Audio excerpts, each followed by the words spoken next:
Hello ស្វាគមន៍បងប្អូនទាំងអស់គ្នាដែលចូលមកទស្សនាភាគបន្តនៃរឿងគម្ពីរក្បាច់គុណព្រះអាទិត្យទាំង9ដែលជាភាគទី13របស់យើងចាប់ផ្ដើមនឹងសៃរឿងយើងក៏បានឃើញជ្រូកមាសពីរក្បាលទម្លាក់ចុះមកសង្កត់ទៅលើធានយូហើយនឹងយឹងឡើងហើយជុកតែម្ដងដែលគឺជាស្នាដៃរបស់ព្រះចាស់ឌូជានៅយានជំនិះជ្រូករបស់គាត់ចូលមកសំឡងពីនិនមើលឆ្វេងស្ដាំធ្វើឲ្យគាត់ពេលនេះឡើងចង់គៀងដោយសារតែផ្ទះស្នាក់នៅនឹងព្រៃរិស័យរបស់គាត់ត្រូវបានខ្ទេចខ្ទីឃ្លៀកភ្លើងមុនអាំងចេញពីដៃតាពូនាងទាំង3បានធ្វើអ្វីខ្លះហើយអ្វីបានជាទីធ្លារបស់ខ្ញុំត្រូវបានខ្ទេចបែបនេះចំណែកធានយូត្រូវបានជ្រូកមាសសង្កត់ប៉ុណ្ណឹងហើយគាត់នៅតែនិយាយថាយីយុនវ័យពេលនេះខ្ញុំមិនទាន់ចាញ់នៅឡើយនោះទេយឹងនាងក៏ដូចគ្នាផងដែរខ្ញុំក៏មិនទាន់ចាញ់ដែរពេលនោះព្រះចាស់ឌូក៏បានខឹងពូនាងទាំងពីរកុំឲ្យខ្ញុំឈ្គួតឲ្យសោះគុំដណ្ដុំកូនជ្រូករបស់គាត់ចង់ក្បាលរបស់ធានយូឡើងផោឡងទៅចង់ក្បាលរបស់យឹងផងដែរឡើងបែកអំពិលអំពែកបើពូនាងទាំងពីរនៅតែមិនឈប់នោះទេខ្ញុំនឹងកាត់ពូនាងជាដុំរួចហើយឲ្យជ្រូករបស់ខ្ញុំស៊ីឈូមូហើយនឹងសៀអឺប្រញាប់រត់ចូលមកលោកព្រះចាស់វាមិនមែនជាកំហុសរបស់លោកគ្រូខ្ញុំនោះទេគឺពួកគាត់ជាអ្នកចាប់ផ្ដើមមុនដែលធ្វើឲ្យលោកព្រះចាស់ឌូរត់តែខឹងខ្ញុំបានសុំឲ្យនាងទៅទទួលយកយុនហ្វៃនេះជារបៀបដែលអ្នកទទួលភ្ញៀវមែនទេខ្ញុំត្រូវតែដាក់ទោសនាងពេលនោះយើងក៏បានឃើញបារ៉ូសង្ហាម្នាក់បានរត់ចូលមកបងធានយូដែលគាត់ត្រូវជាប្អូនប្រុសរបស់លីធានយូមានឈ្មោះថាលីធានយីដែលស្ថិតនៅក្នុងកម្រិតអាណាចក្រផែនដីដំណាក់កាលពីកណ្ដាលលោកព្រះចាស់បងប្រុសរបស់ខ្ញុំគាត់ធ្វើដោយសារតែខ្ញុំតែប៉ុណ្ណោះសូមអភ័យទោសឲ្យគាត់លើកនេះផ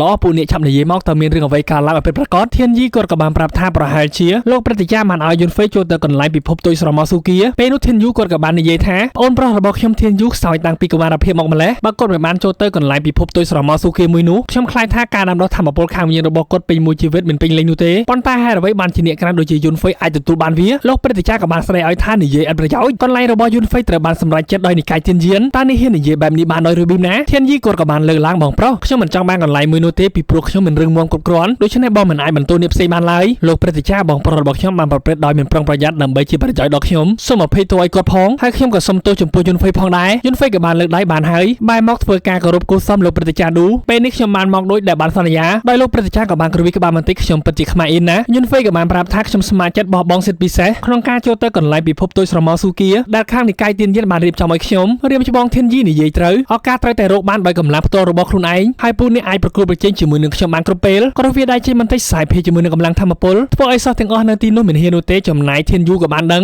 មុននឹងគេមិនបានប្រើប្រាស់កម្លាំងពេញលេញដូចជាពេលនេះនោះទេដល់យីពេលនេះនាងក៏បានខឹងកាចាឌូបើនាងមិនដោះលែងខ្ញុំនោះទេខ្ញុំនឹងស៊ីជ្រូករបស់នាងបន្ទាប់ពីស្ដាប់ឮបែបនោះយានជំនិះរបស់គាត់ចាំអង្ការទៀតដាក់មេប្រូចដោយលោកព្រះចាស់ក៏បាននិយាយថាបើអញ្ចឹងចូលពួកយើងបញ្ចប់រឿងនេះត្រឹមនឹងទៅប្រសិនបើមានអ្នកណាជ្រុលគ្នាម្ដងទៀតខ្ញុំនឹងបញ្ជូនពួកគេទៅសាលកាត់ទោសហើយគាត់ក៏បានដោះលែងអ្នកទាំងពីរវិញដែលធ្វើឲ្យពេលនេះយីខឹងយ៉ាងខ្លាំងងើបឡើងអាចជ្រុកសម័យកុំរត់ឲ្យសោះចំណែកសិស្សជាច្រើនប្រញាប់ចូលទៅគ្រាធានយូសិស្សច្បងតើមានការអ្វីទេខ្ញុំគិតថាយុនហ្វៃធ្វើឲ្យបងខ្មាស់គេជាសាធារណៈវាពិតជាគួរឲ្យស្អប់ខ្ពើមណាស់ព្រឹត្តិការណ៍ឌូគាត់ក៏បាននិយាយថាយុនហ្វៃខ្ញុំពិតជាភ្ញាក់ផ្អើលដែលអ្នកមានហេតុផលបែបនេះហើយខ្ញុំដឹងថាខ្ញុំមិនបានវិនិច្ឆ័យអ្នកខុសនោះទេចំណែកខ្ញុំពិតជាខ្មាស់អ៊ីនខ្លួនឯងណាដែលធ្វើឲ្យមានបញ្ហាជាច្រើនដល់អ្នកបានមិនអីនោះទេទោះជាយ៉ាងណាក៏ដោយខ្ញុំគិតថាកន្លែងនេះសម្រាប់ពេលនេះខ្ញុំមិនអាចរស់នៅបានទេធានយីគាត់ក៏បានលើកឡើងលោកព្រឹត្តិការណ៍មានកន្លែងស្នាក់នៅមួយដែលដាច់ដោយឡែកគឺនៅទំនេរហើយអ្វីយើងមិនរៀបចំសម្រាប់សិស្សប្អូនយីយុនហ្វៃគាត់ក៏បានយល់ស្របល្អណាស់ប៉ុន្តែសិស្សទាំងអស់គ្នាភ្លេចឈ្មោះហៅក្រៅកន្លែងនោះហើយឬនៅដែលពូនេះរកគ្នាក៏បាននិយាយព្រមគ្នាថាកន្លែងកំពូលភ្នំក្រីក្រធានយីក៏បានប្រាប់ថាខ្ញុំនឹងនាំពូនេះទៅទីនោះចាត់ទុកថាជាការសុំទោសដល់សិស្សប្អូនយីយុនហ្វៃដោយលោកព្រឹត្តិការណ៍ស្ងាត់មួយហើយនិយាយថាល្អណាស់ពេលនេះខ្ញុំងងុយគេហើយយុនហ្វៃប្រសិនបើអ្នកត្រូវការអ្វីមួយមករកខ្ញុំនៅសាលកំពូលភ្នំកណ្ដាលពេលណាក៏បានយុនហ្វៃហើយនៅគ្នារបស់គាត់ក៏បានធ្វើការគោរពអរគុណចំណែកធានយូគាត់នៅតែមិនទាន់អស់ចិត្តត្រូវតែចាំទុកការប្រកួតរវាងពួកយើងមិនទាន់ចប់នៅឡើយនោះទេហើយពេលនេះផងដែរធានយីគាត់ក៏បាននាំផ្លូវយុនហ្វៃដើម្បីទៅកន្លែងសម្រាប់មួយផ្សេងទៀតពេលនោះយើងក៏បានឃើញកូនកញ្ជ្រោងពណ៌សដែលយុនហ្វៃធ្លាប់បានជួយការពីពេលមុនវាបាននិយាយថាបុរសម្នាក់នោះគឺជាយុនហ្វៃ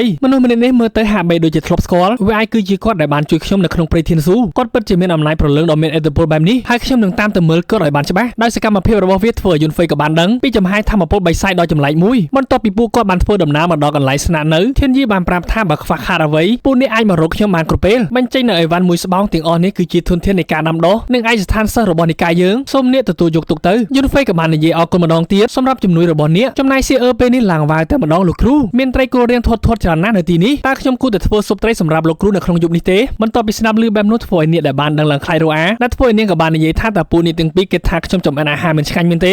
ខ្ញុំមិនបានគេបែបនោះឡើយហើយនាងក៏បានបបួលធានយីជួយសម្អាតកន្លែងស្នាក់នៅរបស់ពួកនាងផងដែរហើយខ្ញុំនឹងតបស្នងនាងបបួលញ៉ាំអាហារពេលល្ងាចមួយពេលគាត់ក៏បានដាក់ដៃធ្វើការគោរពគូសមជាកិត្តិយសរបស់ខ្ញុំណាសៀអឺនាងក៏បានសប្បាយចិត្តយ៉ាងខ្លាំងតោះពួកយើងទៅចាប់ត្រីធានយីគាត់ក៏បានខត់ឈប់សិនកិច្ចការនេះទុកឲ្យខ្ញុំវិញដើរចូលទៅគាត់ក៏បានប្រើប្រាស់ជាមួយនឹងបច្ចេកទេសរបស់គាត់គប់ចូលទៅក្នុងទឹកដែលវាបានលេចចេញជាចំហាយធម្មពលកំបិតដើម្បីប្រមាញ់សត្វត្រី3ក្បាលរួចហើយប្រើប្រាស់ធម្មពលស្រូបយកនៅកញ្ច្រែងដាក់ត្រីទាំងអស់នោះហើយកាន់មកក្នុងដៃដែលធ្វើឲ្យឈូមូហើយនឹងសៀអឺបានទះដៃឲ្យប៉ុន្តែយុនហ្វៃក៏បានដឹងថាកម្លាំងធម្មពលរបស់គេមិនខ្សោយនោះទេពេលនោះសៀអឺនាងក៏បានយកត្រីហើយតោះពួកយើងទៅធ្វើម្ហូបចំណែកធានយីបានប្រាប់យុនហ្វៃ ថាខ្ញុំនឹងជួនអ្នកមើលនៅជុំវិញទីនេះបានល្អណាស់ហើយពេលនេះផងណាកញ្ជ្រងពើសមួយក្បាលនោះក៏បានមកដល់ដោយសាច់រឿងក៏បានកាត់មកដល់ពេលល្ងាចសៀវហើយនឹងឈូមូក៏បានកាន់នៅអាហារមួយចានធំតែម្ដងម្ហូបបានមកដល់ហើយធានជីក៏បានប្រាប់ថាវាពិតជាមានក្លិនឈ្ងុយខ្លាំងណាស់យុនហ្វេក៏បានប្រញាប់ស៊ូសៀវតើនាងជាអ្នកធ្វើមែនទេនាងក៏បានប្រាប់ថាម្ហូបមួយនេះឈូមូជាអ្នកធ្វើសម្រាប់ម្ហូបរបស់ខ្ញុំនឹងយកមកនៅពេលក្រោយបានត្រូវឲ្យសូមសើច្បងធានជីភ្លក់មើលទៅគាត់ក៏បានចាប់នៅសាច់ត្រីមួយដុំដាក់ចូលក្នុងមាត់រីករាយតែម្ដងវាពិតជាមានរសជាតិឆ្ងាញ់ខ្លាំងណាស់ឈូមូតើខ្ញុំអាចមកលេងទីនេះញឹកញាប់បានដែរឬទេបាទពិតជាបានហើយពេលនោះផងដែរស្ដេចគោក៏បានមកដល់គឺជាយីងអាឡាខ្លួនហក់ឡើងលើតុតែម្ដងឃើញម្ហូបមួយចានធំនៅលើតុចាំអង្ការទីដាក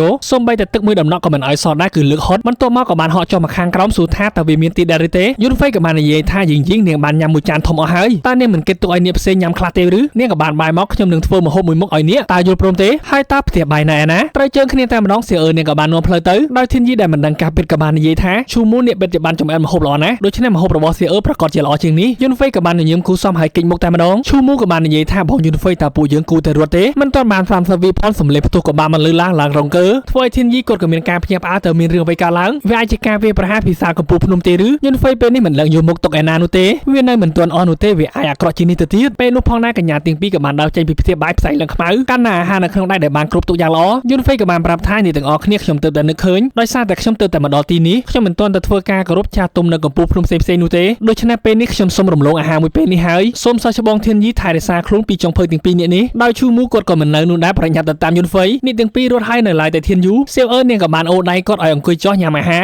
សារលបងធ្វើដៃរបស់ខ្ញុំហើយនឹងសោះច្បងយីងទៅដែលវាគឺជាក្បាលជ្រូកអាំងបើកម្រប់ចេញធ្វើឲ្យពួកគេក៏បានភ្ញាក់ផ្អើលដោយសារតែម្ហូបរបស់នាងគឺជាក្បាលជ្រូកទាំងមូលតែម្ដងប្រឡាក់ដោយឈាមកំបិតជាប់នៅលើក្បាលធានយូគាត់ទទួលយកមិនបាននោះទេស្រែកយ៉ាងខ្លាំងជួយខ្ញុំផងម្ហូបមួយនេះពិតជាគួរឲ្យរន្ធត់ណាស់ដោយសម្លេងរបស់គាត់បានស្ដាប់ឮដោយឈូមូជាមួយនឹងយុនហ្វេតើបងមិនទៅមើលយីងជាមួយនឹងធានយីទេយុនហ្វេក៏បានប្រាប់ថាមិនអីនោះឡើយត្រឹមតែរាករូសពី3ថ្ងៃមិនស្លាប់នោះទេត្រូវឲ្យបងយុនហ្វេសិស្សនៃនិកាយទៀនយានហាក់បីដូចជាមិនស្វាគមន៍ពួកយើងឡើយតើពួកយើងមិនសាកសមមកទីនេះមែនទេយុនហ្វេក៏បានប្រាប់ថានៅក្នុងថ្ងៃនេះខ្ញុំបានសង្កេតឃើញចំណុចមួយចំនួនដែលគឺជាស្នេហ៍កម្លាំងធម៌ពលរបស់ធានយូគេបានបង្ហាញខ្ញុំថាសិស្សកម្ពុជានៃកម្ពុជាភ្នំទាំង5នៃនិកាយទៀនយានពួកគេសុទ្ធសឹងតែជាមនុស្សដែលមានកម្លាំងធម៌ពលដូចជាខ្ញុំដែរដូច្នេះយើងត្រូវតែប្រញាប់ប្រញាល់ហើយត្រូវតែរឹងមាំឲ្យបានជាងមុនឈូមូព្រឹកស្អែកទៅផ្សារទិញឈាមសត្វវិញ្ញាណឲ្យខ្ញុំវាគូតែដល់ពេលដែលខ្ញុំត្រូវទម្លុះមួយកម្រិតទៀតហើយដែលវាគឺជាកម្រិតទី2ក្រឡេកមកយីសិនដែលពេលនេះគេនៅតែមានគំនុំសងសឹកយុនហ្វេឯងពិតជាហ៊ានធ្វើឲ្យមុខរបស់យើងមានរបួសផងដូច្នេះខ្ញុំនឹងសម្លាប់ឯងដោយផ្ទាល់ដៃរបស់ខ្ញុំពេលនោះផងដែរកូនចៅរបស់គេម្នាក់ក៏បានរត់ចូលមកលបងធំយីយុនហ្វេហើយនឹងគ្នារបស់វាបានទិញឱសថដ៏កម្រជាច្រើននៅខាងក្រៅប្រហែលជាគេកំពុងតែរៀបចំចម្រាញ់នៅឱសថទាំងអស់នោះដើម្បីទម្លុះកម្រិតហើយនេះគឺជាពេលវេលាដ៏សំខាន់របស់គេហើយជាឱកាសរបស់យើងដើម្បីចាត់ការគេផងដែរយីសិនក៏បានញញឹមងើបឡើងដើរទៅខាងមុខបន្តិចប្រើប្រាស់ធម្មពលទាយកដៃវិញ្ញាណទៅកប់បំផន់របស់គេឡើងម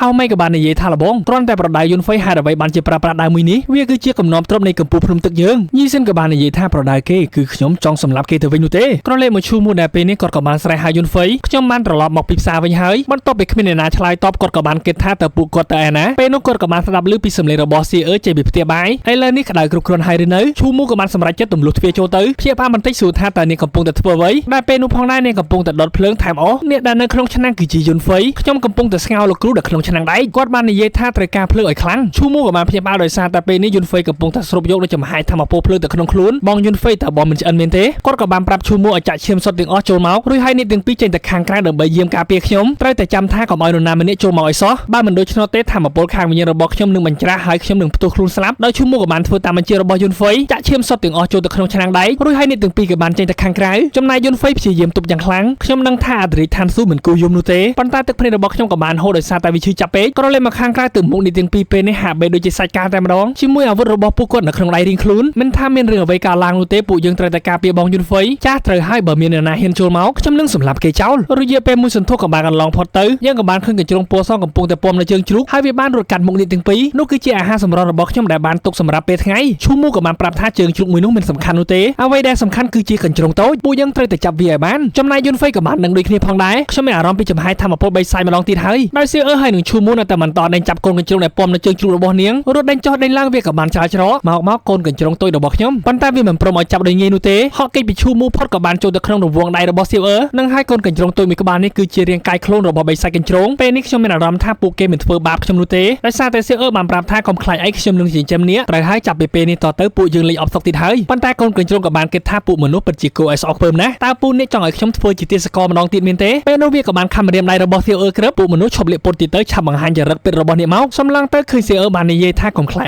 អីពួកយើងមិនធ្វើបាបអ្នកនោះទេ ឈូមូក៏បានឲ្យជើងជ្រូកទៅវាញ៉ាំមើលទៅដោយសារតែវាឃ្លានពេកហើយឈូមូចាប់ពីពេលនេះតទៅខ្ញុំមិនឆ្លោះជាមួយនឹងអ្នកទៀតនោះទេដោយសារតែពេលនេះខ្ញុំមានគ្នាលេងជាមួយហើយកូនកញ្ជ្រោងបានដៃតែម្ដងស៊ីយកដើម្បីបានញ៉ាំឆ្អែតខ្ញុំនឹងស្នាក់នៅទីនេះមួយរយៈហើយក៏ជាឱកាសល្អផងដែរដើម្បីតាមដានយុនហ្វៃខណៈពេលនោះផងដែរយើងក៏បានឃើញយីស៊ិនជាមួយនឹងគ្នារបស់គាត់កំពុងតែជិះដើរហោះចូលមកយុនហ្វៃឆាប់ចេញមកឥឡូវនេះភ្លាមថ្ងៃនេះគឺជាថ្ងៃស្លាប់របស់ឯងហើយយុនហ្វៃតើឯងគិតថាលាកខ្លួននៅក្នុងខ្ទមដ៏កញ្ចាស់មួយនេះមែនទេចេញមកដើម្បីប្រយុទ្ធជាមួយនឹងខ្ញុំឈូមូក៏បានខត់ឲ្យឈប់ត្រង់នឹងហើយពូនេះមិនអាចចូលមកបាននោះទេយីស៊ិនក៏បានប្រាប់ទៅវិញថាឲ្យយុនហ្វៃឆាប់ចេញមកត្រឹមជាសិស្សថ្មីតែប៉ុណ្ណោះប៉ុន្តែឯងគឺជាមនុស្សអាក្រក់បែបនេះដែលមានសិទ្ធិទទួលកន្លែងពិសេសមួយមុនខ្ញុំសៀវអឺក៏បានស្ដីឲ្យវិញថានាងនោះទេគឺជាមនុស្សអាក្រក់បំផុតដែលធ្វើឲ្យក្រុមរបស់យីស៊ិនមិនពេញចិត្តយ៉ាងខ្លាំងតើនាងកំពុងតែនិយាយអ្វីប្រសិនបើនាងហ៊ាននិយាយម្ដងទៀតខ្ញុំនឹងចាត់ការនាងជាមិនខានឈូមូក៏បាននិយាយបន្ថែមនាងបាននិយាយថាឯងគឺជាមនុស្សអាក្រក់ដែលធ្វើឲ្យយីស៊ិនទ្រាំលែងបានពួកឯងសម្រាប់ពួកវាចោលភ្លាមទៅបាញ់ចេញអាវុធគ្រប់ដៃបើការវាប្រហារជាមួយនឹងញញូវេទមន្ត 1000 តោនក្រវីចេញទៅលន់សូទៅឌឹបខ្ទាតប៉ាងមួយស្ដោកសៀវអឺទប់រងពីការវាប្រហារមួយធាក់មួយជើងបន្ទាប់មកប្រើប្រាស់នៅបច្ចេកទេសកំបិតការបំផ្ទុះវីរៈភាពដ៏មានឥទ្ធិពលក្រវិញចេញទៅធ្វើឲ្យអបិមនីទៀតក៏បានស្ដោកដូចគ្នាប៉ុន្តែនៅសល់2នាទីទៀតគេក៏បានបើកការវាប្រហារទីចេញជាចំហាយធម្មពលទឹកកកធ្វើឲ្យសៀវអឺក៏បានខ្ទាតប៉ាងចំណែកឈូមូទប់រងមិនទាន់នោះទេដោយសារតែហៅមេបានបើកការវាប្រហារមកដូចគ្នាបន្តបន្លាស់ទីចូលមកយ៉ាងលឿនជាមួយនឹងកំណាប់ដៃវាចូលពោះរបស់ឈូមូឌឹបសម្រាប់ដូចជាពួកឯងទាំងពីរចង់រៀងផ្លូវរបស់ខ្ញុំផងខណៈពេលនោះផងដែរកម្លាំងធម្មពលរបស់យុនហ្វៃក៏បានផ្ទុះចេញមួយវាហាក់ដូចជាពេលនេះយុនហ្វៃបានឈានដល់ពេលវេលាដែលសំខាន់ហើយក្នុងករណីនេះខ្ញុំគ្មានជំរឿអ្វីក្រៅពីធ្វើសកម្មភាពនោះទេ